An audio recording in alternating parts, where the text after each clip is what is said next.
Okay. Good morning and welcome everybody to the Data Science for Social Good information session for prospective student applicants. My name is Verletta Kern and I'm going to be helping coordinate today's session.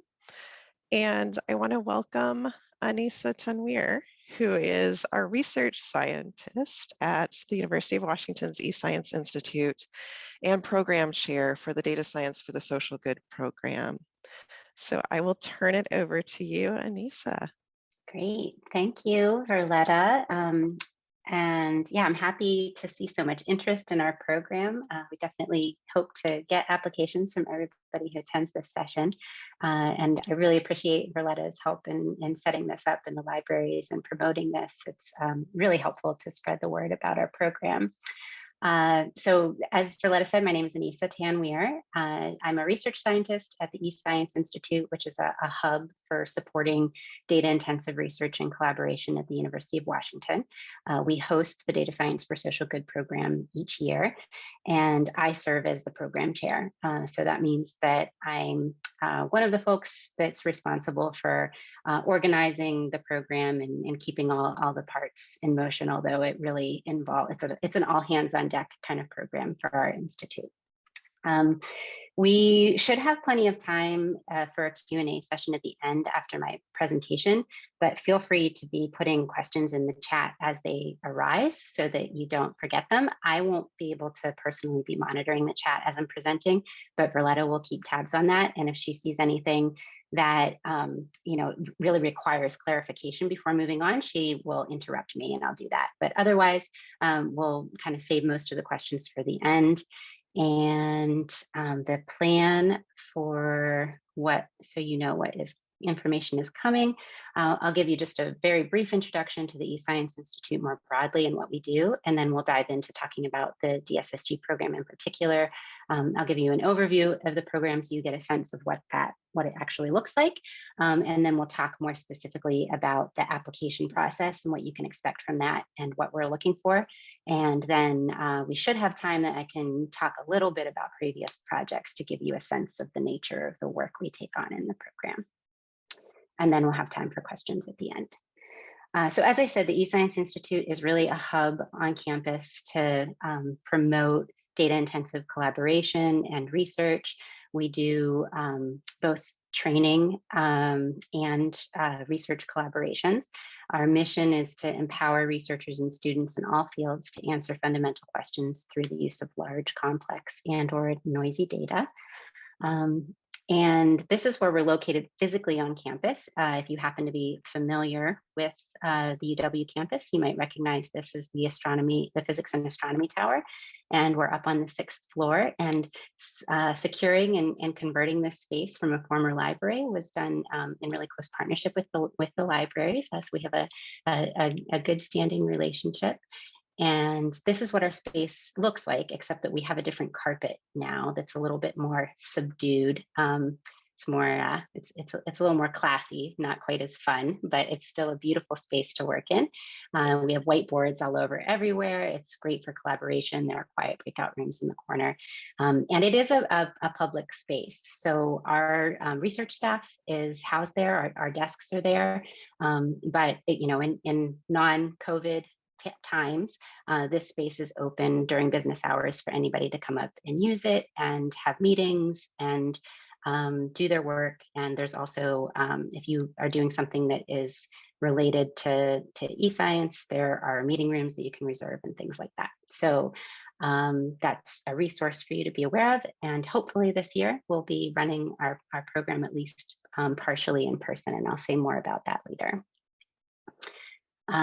This is our research staff at the EScience Institute, and I wanted to include this slide mostly to give you a sense of the disciplinary breadth at our institute. So our research staff comes from many different fields. I work with astrophysicists and a zoologist, so literally everything from A to Z is covered within there. So disciplinary diversity is something that's really core to our identity and important to our mission.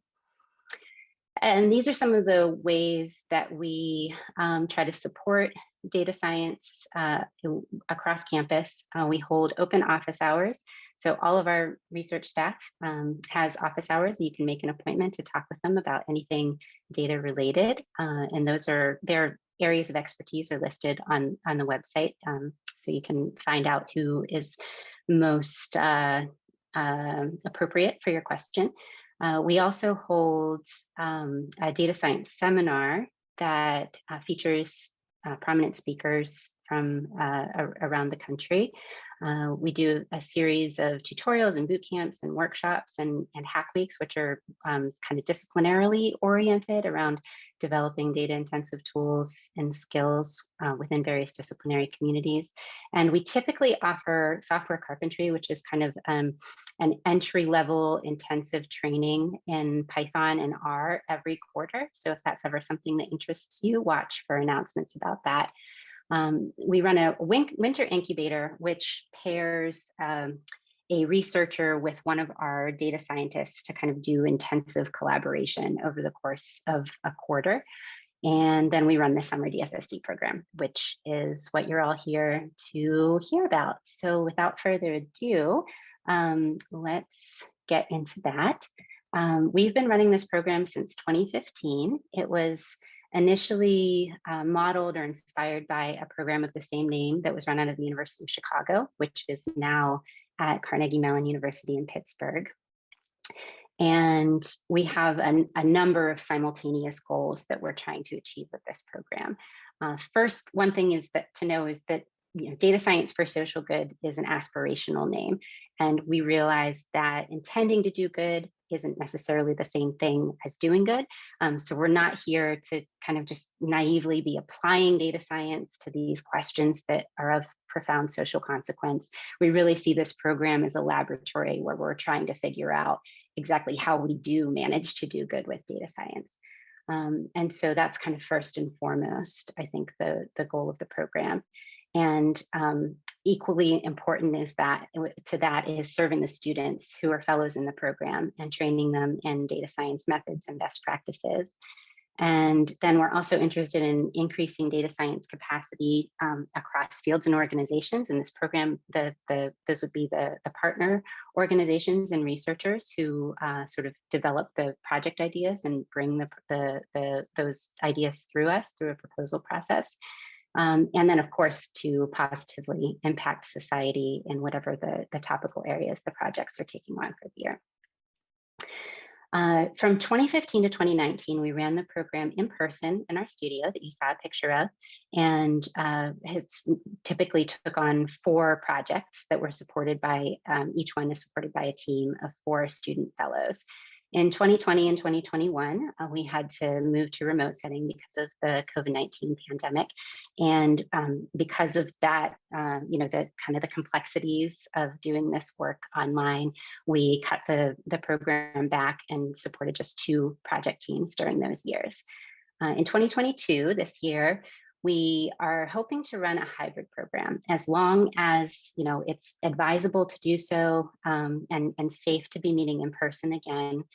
We'd like to run a program in which, and what I mean by hybrid is that we'd take on 4 teams once again, and 2 of them would be working in person in our data science studio, and 2 teams would be operating fully remotely. And so the members of those teams could be located anywhere in the country. And then there would be some program-wide activities that everybody would engage in remotely so that we could all interact with each other at certain times, but that the project work would either be done all in person or all remotely. The program is really structured around these project teams, and what a team looks like is it's made up of 4 DSSG student fellows. 4 is the modal number. There have been exceptions to that rule in the past. On that team, we're looking for a range of disciplinary diversity and skills backgrounds, and also, really try to keep in mind what students' interests are and what they're interested in contributing and bringing to the table in these projects when we make up the teams. The student fellows are supported by 1 or sometimes 2 data scientists from the EScience Institute. So these are drawn from our staff that I showed you a picture of earlier. And they are situated within a team and there to provide primarily technical and methodological guidance, as well as guidance on things like cloud computing and tool selection and programming help as the need arises. The project lead is responsible for the overall project design and vision and kind of steering the overall goals. This is kind of a unique component of our program compared to some other similar programs around the country who think of the sort of the project owner as a client. We really incorporate them directly into the program and make them a part of the team and consider them to be the project lead. And so I'll talk a little bit more. I think I have a slide to talk a little bit more about what their role is. So I'll just leave it at that for now. These are some examples of where our project leads have come from in the past. Sometimes we work with faculty members and other researchers, for example, from the University of Washington or other universities. This is just a sampling of project leads we've worked with in the past from universities, the director of the Washington State Transportation Center, the Disaster Data Science Lab, faculty from the architecture department. So really all, again, disciplinary diversity there. We've also worked with project leads from local agencies, so the Seattle Department of Transportation being one of those, and philanthropy. We had a project from the Bill and Melinda Gates Foundation, for example, and sometimes with nonprofits. So one example of that is we worked with Conservation International on a project a few years ago. And we're open to industry partnerships as well. That hasn't happened very many times. There was one example of somebody who was on sabbatical from Bell Labs when she led a project for us. What we expect from our project leads, as I said, this is sort of a unique aspect of our program where the project leads are really integrated and working side by side with the teams. And so we ask them to commit to being available to the teams on average 16 hours per week. When we ran the program exclusively in person, that would mean co-locating in the data science studio and working right alongside the students for that amount of time. In the remote setting, it's a little bit different. So it really means being available for regular meetings throughout the week and then having some flexibility so that impromptu meetings can be convened when possible, and then being very responsive by Slack and email, which is where a lot of communication happens in the remote setting. We also integrate the project leads into the program by expecting their participation in program-wide sessions and meetings. We're really looking to them to provide what we call domain expertise. So they're the ones who are intimately familiar with the substance of the problem or the question that the teams are going to be working on. They know the extant literature. So we really need them to help onboard the students and get you up to speed very quickly at the beginning of the summer, because the students are coming from, a range of disciplinary backgrounds and probably don't have specific working knowledge of the particular problem space that they'll be working in. We also rely on the project leads to facilitate relationships with stakeholders who are involved with the programs, or involved with the project, sorry, and perhaps affected by them. And so, developing and cultivating those relationships in the program is something that's an important aspect of the work. And I think I'll have a slide to say more about that later.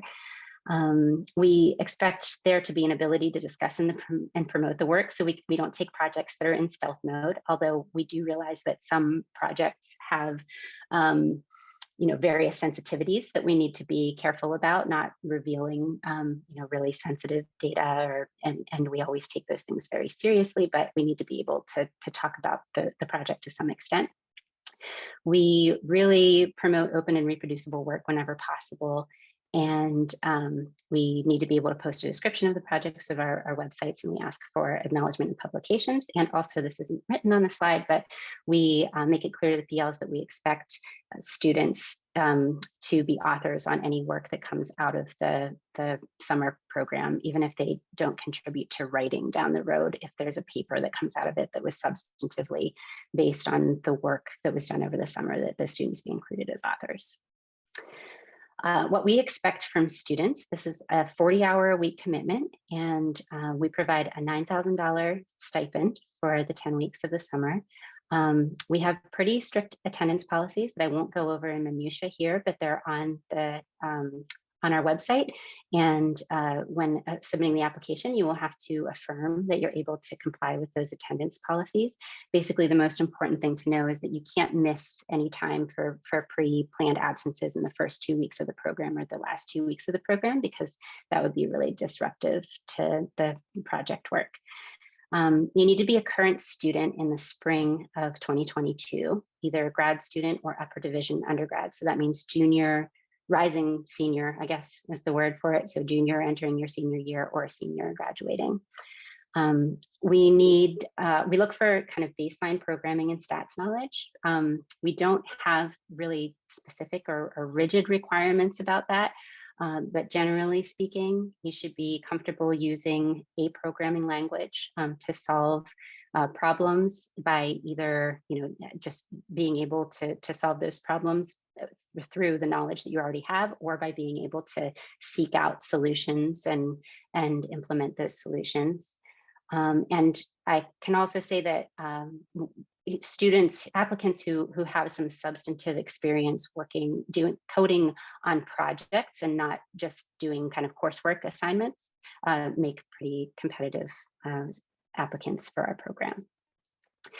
We cannot, international students are eligible to apply, but we can't support visas. So you have to already have a visa to be studying in the United States. And we can do work authorizations either through CPT or EAD. And probably the two most important things that we expect from students are that they have in their application, there's a strong personal statement. The personal statement is actually built, it's sort of divided into a series of smaller questions, but we're really looking for understanding your motivation for applying, and then being really confident that you'll be a good team member. So the personal statement and your experience and attitude towards teamwork are going to be really crucial. So I mentioned that everybody gets a $9,000 stipend, but we do realize that sometimes students are in circumstances where they might require additional support. So anyone applying to the program is also eligible to apply for the Micron Opportunity Scholarship, and that provides a supplemental award under certain warranted circumstances. So when you apply for this, you'll be asked to very briefly describe the circumstances that pose a financial barrier and provide a budget for how much money you're requesting and how you would spend that. It's a pretty lightweight proposal. What you can expect from us as the EScience Institute and the organizers of this program, you will be advised by data science mentors who are really experienced in cross-disciplinary collaboration. They have a really wide range of expertise. This is very non-exhaustive, but things like machine learning, database design, modeling, visualization, statistical inference, GIS, optimization, cloud computing. You will be trained in best practices in version control, reproducibility, ethics, and human-centered design. And we provide a lot of support and structure for intensive teamwork. The teamwork collaboration component is really the crux of the program. It's what everything hinges on.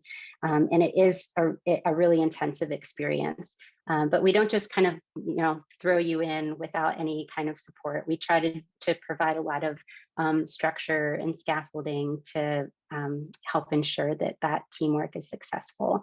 So we do, a really important team development workshop at the beginning of the summer. We provide the structure of a project charter to help facilitate conversations that you need to have to get on the same page and align expectations at the beginning, and give you periodic reminders to revisit those expectations. So, and then we also provide a data science curriculum. So the project work is really the thing that we will spend most of your time on, but especially in the early weeks of the summer, we do provide a number of trainings to kind of get everybody up to speed and on the same page on some skills that will be crucial.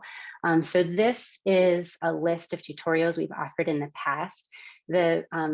The two at the top that are starred, Intro to Git and GitHub and Git and Git Workflow, that's kind of a beginner Git and advanced Git, or intermediate Git, I should say. Those are the two that are kind of always offered no matter what. They're pretty constant in our program.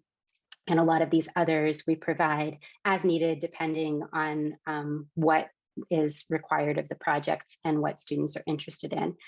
So sometimes we offer tutorials because students request them, and even if it's not based on a skill or tool that's going to be used in their project. So this is a really important part of the program. Those are technical tutorials, and then we also run a series of workshops that are more discussion-based and interactive. And you can see the names of some of those here.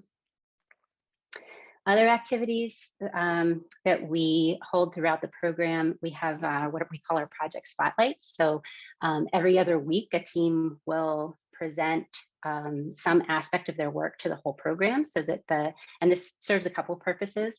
One is to sort of help everybody get some insight into what others in the program are doing, so that we can learn from each other. But it's also really an opportunity to get feedback on the challenges or problems you're encountering in your work. And we really try to frame it as that, an opportunity to get feedback and to get advice from a broader community and get some eyes on your work outside of your team. We run what we call docathons. So this is, everybody knows that documentation is really important in data science. And even knowing that it's important, everybody waits until the end to do it all. And so we try to make sure that that doesn't happen by holding these docathons throughout the summer, to kind of give you some dedicated time to get caught up on your documentation. On Fridays, we host discussion, like they're usually around lunchtime, and they alternate between what we call career conversations, when we have panelists come from various sectors, folks who are doing work that is somehow related to or adjacent to data science for social good, and talk about their careers and what their work looks like and how they got there, and provide advice on, if you want to make a career path in the DSSG space. And then we also have social scientists and scholars come and talk about, take a more kind of meta level approach, people who think of data intensive work and technologies as an object of study, and thinking about the ethics and the critique of this kind of work. Stakeholder engagement is really important. So what we mean by that is having the opportunity to connect with and learn from people who are somehow involved in the work, even outside of your project leads, or sometimes those who are just affected by it, even if they don't have a role in the project, and learning from their perspectives.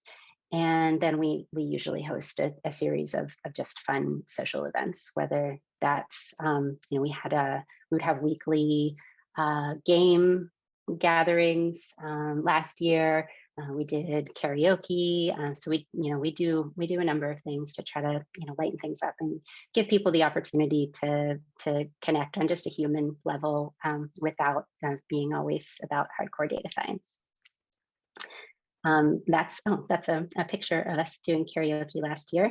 And this is a quote from one of our project leads talking about how she was surprised that the program was as fun as it was, even in the online setting.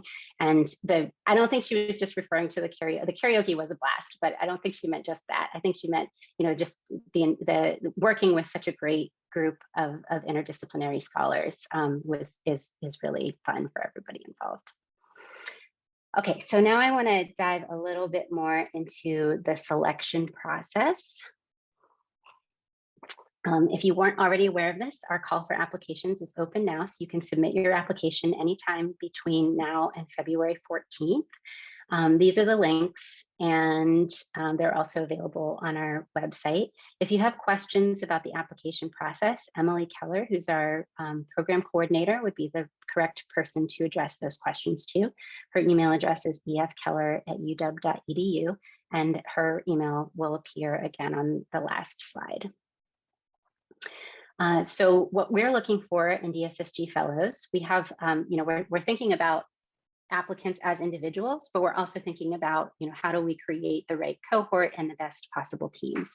So in individuals, I've already talked about, we're looking for some baseline level of research programming and research methods training. Your motivation for wanting to participate is really important to us, strong teamwork potential. And we also really like to see experience with prior research and with efforts that are related to social good. That doesn't have to be data science for social good. It can be, any volunteer experience that you've done in the past, or advocacy work or activism. We take a really broad perspective. We're looking for you to define for us what you consider to have been social good experience you've done in the past.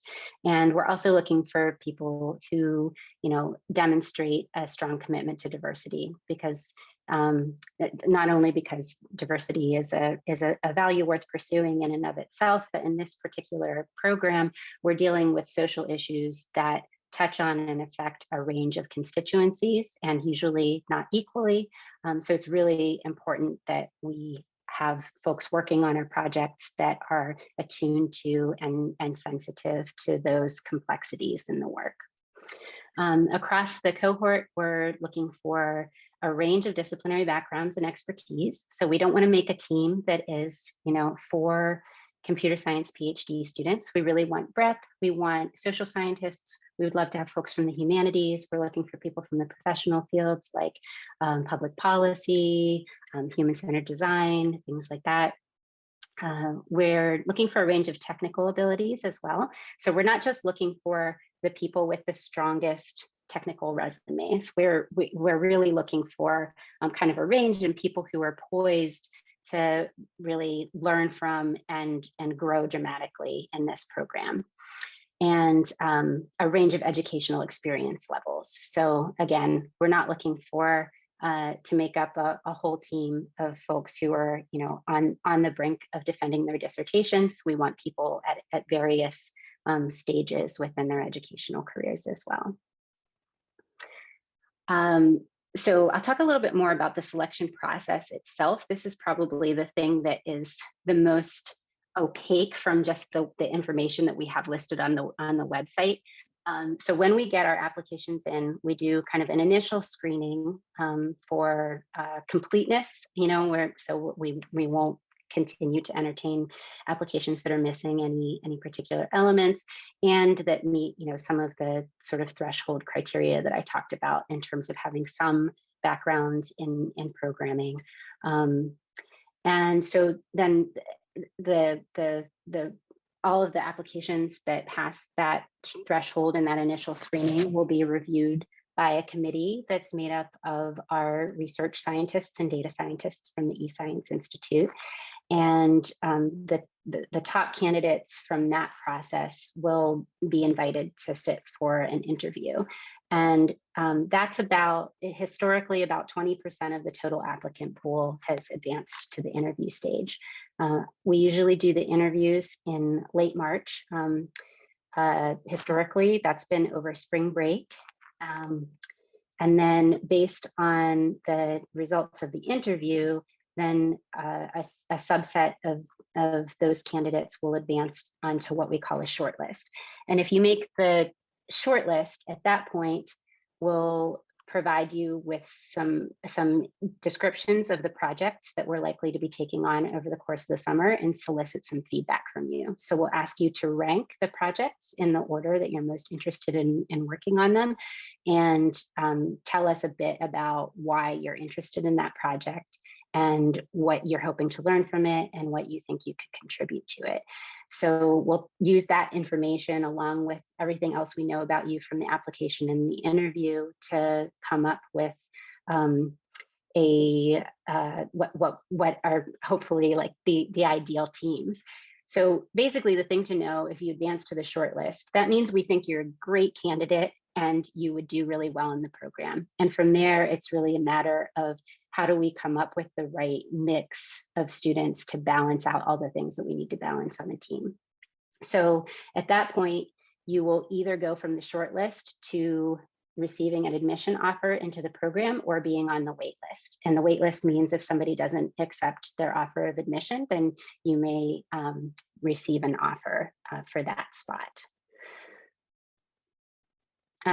I guess one thing I'll say further about this, I mentioned that at the point of advancing to the shortlist, you'll get a description of the projects we're planning to take on. So our process for selecting projects is happening in parallel with our process for selecting students. And that's the point at which they converge in early April. So right now, I can't tell you, I'm sure I'll get some questions about what are the projects we're taking on this summer. I can't tell you anything about that. We do an open call for proposals and we haven't even gotten the proposals in yet. But before, the thing to know is that before you make a decision about whether you're going to participate in the program, you will know what our projects are and you will know which team you've been offered a spot on. Some important dates. January 10th is when our applications opened. Today is the student info session. There will be a recording of this posted online on our website. So if you want to go back and listen to anything that you missed or share it with a friend who wasn't able to make it, you can do that. This says February 18th. That is a lie. It's February 14th. I'm so sorry. February 18th is our deadline for project proposals. I will correct this if we put the slides online, but yeah, February 14th, not February 18th. I'm sorry about that. Mid-March is when you can expect notification of whether or not you are being invited to sit for an interview. And late March is when we'll hold the interviews, probably over spring break, UW's spring break, which I don't have the dates immediately in my head, but can look that up in the Q&A if that's important to anybody.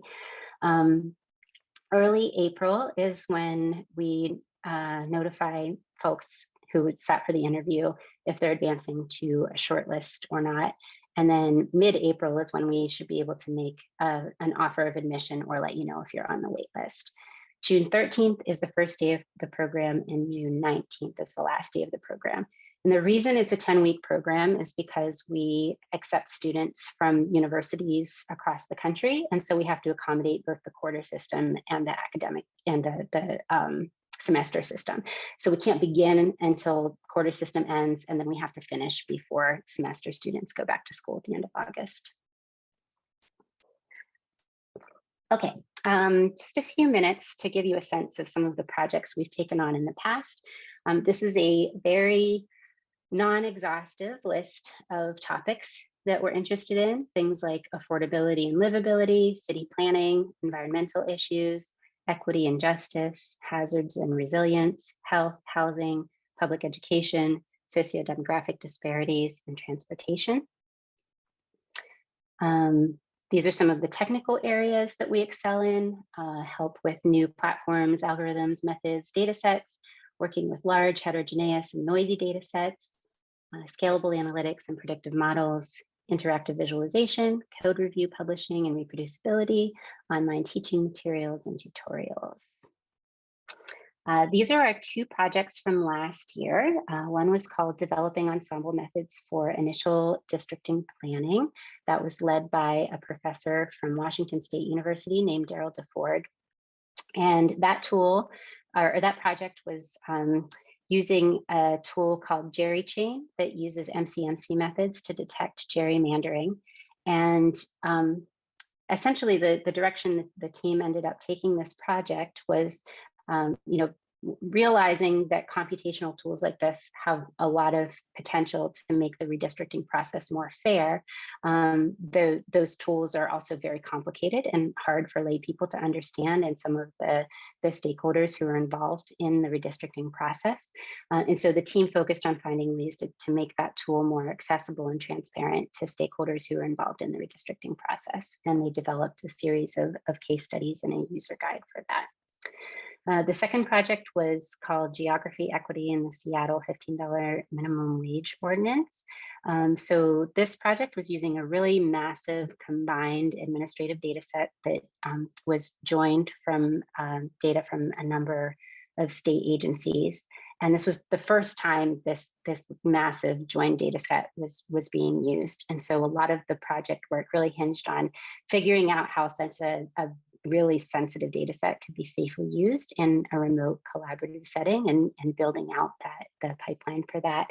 And then doing exploratory visualizations to kind of understand some of the nuances in the data and do some preliminary analysis towards understanding not just the impact of the $15 an hour minimum wage, but also how trends in gentrification kind of intersected with that, which was a different angle from a lot of the other work that was considering the impact of the $15 minimum wage. And I also, so those were the two projects from last year, but I also just want to give you a sense of the breadth of the kind of work we've supported in the past in this program. And so this project is one that I imagine often is the kind of thing that comes to mind when people think about data science and maybe data science for social good. So this team was doing text mining and machine learning on reviews from Amazon to see if they could use this alternative data source to detect foodborne illness earlier than kind of conventional epidemiological methods. And this project was using machine learning to analyze satellite imagery following hurricane events to see if it could be, if that damage could be automatically detected in order to direct resources to damaged infrastructure and to get help there. And then I think, you know, the point, one of the points I want to make is just that our data, we take a really broad view of data science, and we also work at various stages of kind of the data science pipeline. And so in 10 weeks, we realized that we can't start a new project and have a fully formed project by the end of the summer that's going to change the world in meaningful ways. And so we tend to be taking a slice out of a larger project and doing something that we think we can do some targeted development on and make progress in a particular part of the work. But usually our projects have some life before they come to our program, and they're going to continue to be maintained and developed by our project leads in the future. And so I wanted to give you a sense of just kind of like where those projects can lie in the sort of pipeline or life cycle of a whole data intensive project. And so a good example of kind of being at the front end of that work is a project called the Global Open Sidewalks. And we actually supported this 2 years in a row in various aspects of the work back in 2015 and 16 or 16 and 17, I forget which. But basically this was building a base layer of pedestrian data that could support ultimately a routing application that was geared towards the needs of people with mobility limitations, such as people who use wheelchairs. And the problem, building the routing application is the algorithm to do that is actually the simple part. The difficult part was that the pedestrian data you would need to inform such an algorithm by and large doesn't exist and isn't mapped. And so this team was trying to develop, they were essentially proposing new functional standards and a pipeline for doing mass imports of municipal sidewalk data into OpenStreetMaps. So it involved, less kind of hands-on keyboard coding than a lot of other projects that we've taken on in the past, but it was sort of developing this crucial data infrastructure. So that's kind of an example of doing kind of earlier end work on a data science project. And it's still ongoing to this day, and it's turned into, an $11 million funded project that's ultimately producing pedestrian data for much of the country. So that's what I mean by these projects. We're working on them for 10 weeks, but they're often much bigger efforts. In contrast, we sometimes take on work that's at a much later stage of work. So this is a project from 2 years ago that focused on detecting vote dilution in minority communities. So in this case, we were working with an R package that already existed called EI Compare, and it was being used to litigate cases of alleged violations of the Voter Rights Act. And so what the DSSG team was doing was adding functionality and polish to that package and building out a series of vignettes to make that package more useful to stakeholders who are interested in using it. So that's to give you a sense that there isn't really a cookie cutter project model in our program. We take this very broad view of what counts as data science. So it's not just predictive analytics, it's not just machine learning, and every DSSG project has its unique challenges. So that is all the material I had presented for you. We have almost 20 minutes for questions, and I can see that there have been a lot of things coming in the chat. So Berletta, I will let you kind of curate those and let me know what I should address. Perfect, thank you. And please continue to add questions to the chat as you have them here. I can start going down. There's quite a list of great questions already. First question we have, can individuals who are part of the remote team work from an international location? Yes, in theory. In practice, it might mean working in the middle of the night, depending on where you are. So, I mean, it's just, you know, we depending on where it is, we would have to, you know, think about whether that's actually practical and talk with anybody who was in that position about how they were going to manage balancing this. In the past, when we've had teams that just spanned 3 time zones in the US, it's been manageable, but not completely unproblematic, right? So yeah, so we just, anybody who's on a remote team needs to have some flexibility and patience and being accommodating with the, you know, the working hours of wherever their teammates are. And we have conversations about that and figuring out how to be flexible. But, you know, I do think that a 12-hour time difference would probably make it really pretty hard to participate. But we would consider those on a case-by-case basis. Perfect. Another question, you talked about this, I think, a little bit after this question came in, but if you could talk a little bit more about the process of how students are paired with a project or a project lead.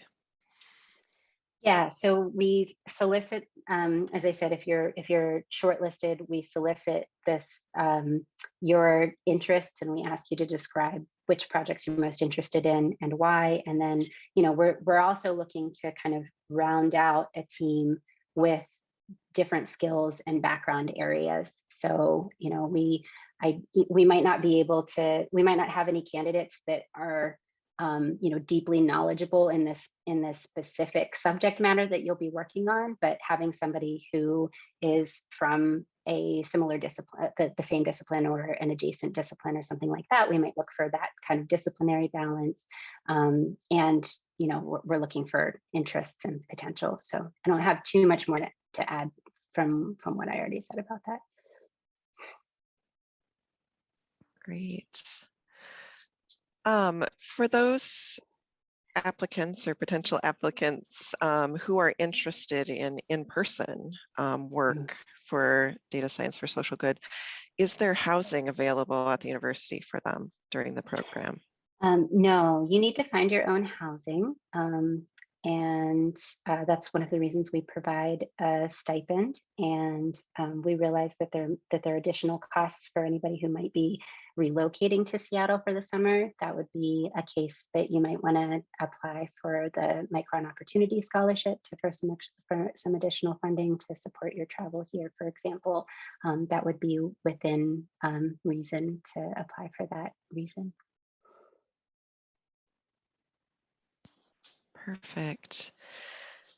And then will there be any time where remote team members might be able to attend some of the in-person events or the in-person event at the end of the program or any of the in-person activities? Yeah, we're open to considering having and this is something we actually talked about in the previous 2 years. We kept saying by the end of the summer, it might be safe to get together and maybe we'll have an in-person, you know, final presentation or something like that. And then of course that that didn't happen. The pandemic kept coming and coming and not relenting. So yeah, we're open to that this year, potentially having even the folks who are remote, bringing them together for final presentations. If there's somebody who wants to be on a remote team, but is in Seattle and could come participate in some in-person things, we'd have to consider that case, because we really want to make sure that people within a team are having a very similar experience. We don't want some people to be having an experience that's dramatically different from others within the same team. So I am inclined to say, if you're on, I'll have to talk about this with our whole kind of committee, but I'm inclined to say that my initial response would be, we want to make sure that people who are on a remote team are doing the same activities in the same manner as everybody else on their team. Perfect. The next set of questions are related a bit to the application process itself. Mm-hmm. There's a couple of questions here that are related to the interview process, what the interview round looks like. Maybe how you could talk a little bit about how you do the interviews. Are they Zoom interviews, phone interviews, those sorts of things? And then a question of if you contact references, and if so, what is the timeline for that? Yeah, okay, let me just jot those questions down so I get to both of them. So the interviews have always been done remotely, even when we did the program in person. So that will happen over Zoom. This year, the interview process might look slightly different. In the past, I am the only person who conducted the interviews, and I strictly asked non-technical questions. So questions about your prior work experience and, various things about your motivations. And usually what I do is I share some of those questions in advance with people so they can be, kind of prepared and thinking about those responses. And then a couple of the questions will not be shared in advance, so that everybody, it's sort of an even playing field. This year we might have one of our data scientists also sit in on the call. And when it comes to talking about prior work that is more technical in nature, because I'm not a data scientist myself, I'm a qualitative social scientist. And so we might have somebody who is, has more of a background in technical areas of work, so that when those discussions come up, that they're, somebody who has expertise in that is there to be part of the conversation. And then references. So you will provide references in your application, but we will only contact your references if you get to the interview stage. So at that point, we contact references. In the past, I don't know yet how we'll do it this year, but in the past, we haven't asked for a letter. We've asked them to fill out a very short form where we ask them specific questions that are of importance to us.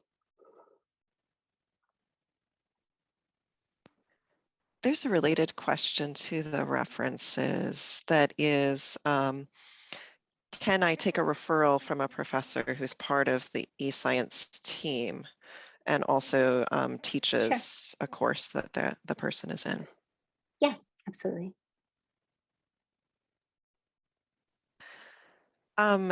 There's another question of clarification. You talked a little bit earlier about the admission process, and this person is wondering if is the 10% admission out of the short list? Oh, no, that's or out of the total. Okay, yeah, perfect. Yeah, sorry. Perfect. All right. Another question about projects and selecting projects. If you only apply to join the program remotely, is there an opportunity to rate all the projects or only a subset? Oh, I don't know yet how that's going to go. I imagine that we will list the projects that, Yeah, that's a good question. And we haven't done this before, so we haven't worked out all the kinks yet. I think that we probably will just, when we're giving you the description, we will say whether it's a remote project or an in-person project, and you can consider that in ranking your projects. We, in the past, we've always given people either their first or second choice, and so there should be 2 remote projects and 2 in-person projects, but we'll also take into consideration your preferences for remote or in-person. And while we're on that topic, I just want to mention, you know, a lot of stuff is in flux. Like, we're hoping to do this hybrid, but who knows? There could be another wave of a variant of concern, and we have to do everything remotely. So, like, take all of this with a grain of salt. We've all gotten very good at being flexible and adaptive, if nothing else, over the last 2 years. So let's continue to be in that mindset. But at this point, when you indicate your preference in the application, we're not going to hold anybody to that. If you change your mind later about wanting to be in person versus wanting to be considered for a remote team, you will have the opportunity to do that. We're only asking in the application right now, just so we get a sense. Like, if 100% of people are like, we only are interested in remote, then we'll do the program entirely remotely. Or if we find that there's no interest in being on a remote team, then we'll scrap the idea of running a hybrid program, right? So that's why we're asking to gauge kind of general interest among the applicant pool, but you won't be beholden to whatever you indicate at this point in time on your application. I see we have a hand raised. I'm going to get to one question and then we'll get to you, Claire. There is one more question here wanted to raise. I'm a bit concerned regarding the allowance of only 2 days of absences, as this is inaccessible to a lot of folks with disabilities. Are there any accommodations available for this? So we allow 2 days of missed absences for pre-planned absences, things like attending conferences and things like that. Certainly, if an issue comes up, if there's any kind of health issue, if there's any kind of doctor's appointments, an emergency in the family, we will deal with those things as they arise. So I don't want you to think that, under no circumstances can anybody miss more than 2 days. That's for sort of like, I know that I'm going to be attending this conference, or I have a wedding to go to, or things like that. And those things, it's important to work that out with your team. The reason we have a pretty strict attendance policy is because teamwork is the absolute most crucial aspect of this program, and everything hinges on that. And so it can be, really, everything can fall apart if we have somebody gone for like a whole week in the middle of the summer. So that's the reason for that. But certainly, yes, when it comes to issues of health, emergencies, disabilities, things like that, we're flexible and accommodating. All right, Claire, do you want to unmute and ask your question? Thank you. Yeah. First of all, thank you so much for this presentation. It's been really informative. My question is that, assuming you get a good number of potentially very meaningful and impactful projects, what do you guys consider to be the most important qualities, like when you're choosing those projects? That's a really good question. So we're looking for a number of things. Some of them are just kind of basic and pragmatic. Like, we need to, the data needs to be accessible and unencumbered from the beginning, so that students can begin working on it. We can't really take on a project that involves collecting data, for example, because there's no time to do that and also do any kind of meaningful analysis over the course of the summer. So there's some practical things like that, considering data sharing agreements and stuff that should hopefully all be taken care of before students start the program, and it's happening on the back end. And then we're really looking for a strong argument of how the project is ultimately contributing to some kind of social good. So sort of a theory of change in terms of why this project matters and how it's going to make a difference in whatever topical area it's addressing.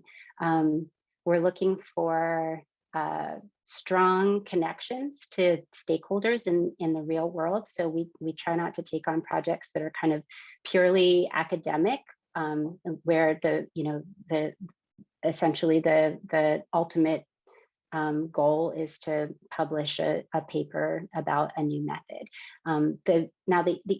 Like I said, we don't expect the impacts to come like immediately after the 10 weeks. We realize that sometimes it's really going to be years down the road that we see the ultimate impact, but we have to be able to kind of see that path. And we want to make sure that project leads have these connections to stakeholders on the ground who are, intimately affected by or involved in the project, or in the work, so that teams can interact with them and learn from them. And then we're looking for sort of a sweet spot in terms of how kind of well-defined and scoped a project is versus how open-ended it is. So there needs to be a strong vision for what the project lead is ultimately trying to do, but not such a circumscribed path that students don't have enough agency to find their way through it.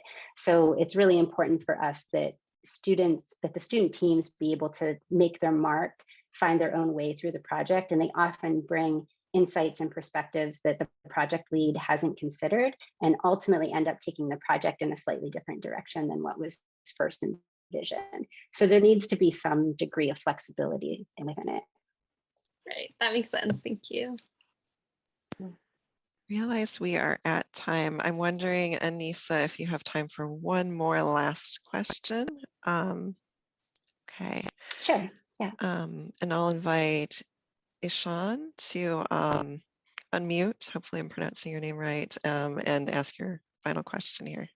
Yeah, it was right. Thanks. Hi, Anis. So it was a very fun discussion. Thanks. I have a question regarding the selection of shortlisted candidates. And so based on when at that level, like what are the expectations for the candidate and the project fit, and what would be our suggestions to the candidates within that stage? It really depends on the projects. It's hard to say right now. I mean, I really don't know what our projects are going to look like. I haven't even seen what proposals are going to come in yet. So what we'll be looking for in terms of fit is to some extent going to be contingent on the details of those projects. But I will say that no matter what, we're looking for just convincing and compelling motivation for why you're really interested in that project.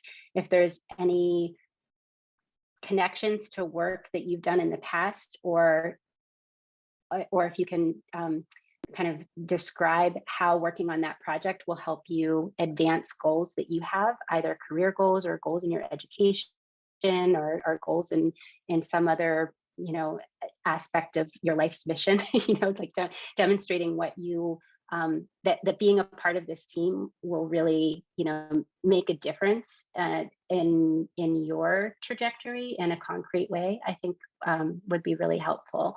And then also describing what you think you could contribute to it. And that doesn't mean we don't want students to come into a project and just do the things that they're already good at doing and not grow in new ways. And so when I say how you would like to contribute to the team, that doesn't necessarily mean saying like, well, there's going to be a lot of machine learning on this project and I'm a machine learning ace, and so I should be on this team. But also, the ways in which it might be other things that you have to contribute, like your strong leadership skills, or the a perspective that you have on the ethical challenge that you see in the project, for example. So yeah, I would say just making both the argument for what your what you're going to get out of it, why you see being part of that team as being important in your development, and also the ways that you have something unique to contribute to it. All right. And with that, we'll thank Anissa once again for this really informative information session.